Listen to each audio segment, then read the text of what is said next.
Luc chapitre 16 au verset 24. Alors il cria, Père Abraham, prends pitié de moi. Ah, Abraham c'est Loba maintenant. Donc c'est Abraham qui décide là-bas. Ah, c'est lui qui décide là-bas maintenant. N'est-ce pas, les catholiques disent que c'est Pierre qui décide, que c'est lui qui a donné la clé du paradis.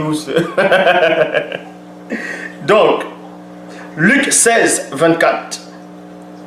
Alors il cria, Père Abraham, prends pitié de moi et envoie Lazare tremper le bout de son doigt dans l'eau pour qu'il me rafraîchisse la langue.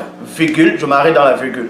Déjà, vous n'avez pas besoin de faire des grandes études pour comprendre qu'il n'y a pas de pasteur, il n'y a pas d'apôtre actuel, il n'y a pas de prophète, il n'y a pas d'homme de Dieu actuel à part celui qui est en face de vous.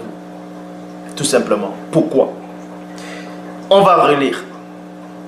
Vous verrez comment tous ces gens qui acceptent cet évangile de Luc là, qui acceptent ce passage, n'ont même pas de chromosomes.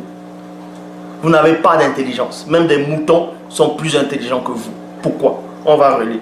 Tout simplement. Vous allez voir à quel point Loba m'a disposé d'une connaissance illimitée des Écritures, des mystères cachés. Ah oui, tu peux dire que c'est l'orgueil. Libre à toi. Tu peux dire que c'est l'arrogance. Mais le même Paul dit, en tout cas il sombait, il dit que celui qui se glorifie en Loba. Et dans Jean 3, 11, nous disons ce que nous savons et l'on rend témoignage de ce qu'on a vu. Donc ici, Luc 16, verset 24, il est dit, alors il cria, Père Abraham, prends pitié de moi et envoie Lazare tremper le bout de son doigt dans l'eau pour me rafraîchir la langue. Waouh! Il y a virgule. Vous voyez que votre JC qui a même donné cette parabole n'a même pas de connaissance. Lui-même, il ne comprend même pas les mystères du non visible. Parce que c'est un faux Christ ici. Là. Qu'on a introduit pour venir raconter n'importe quoi pour que vous puissiez avoir peur. Quand vous lisez 1 Corinthiens chapitre 15 verset 50, il est dit, la chair et le sang ne peuvent hériter le royaume du grand ordre des choses. Ça veut dire quoi?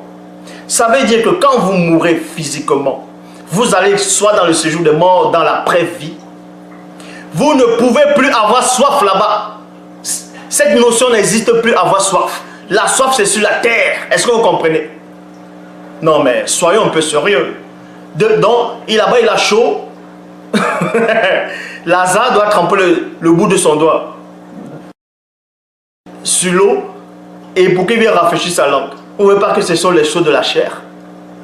Là-bas, on n'a pas soif. Cette notion-là disparaît.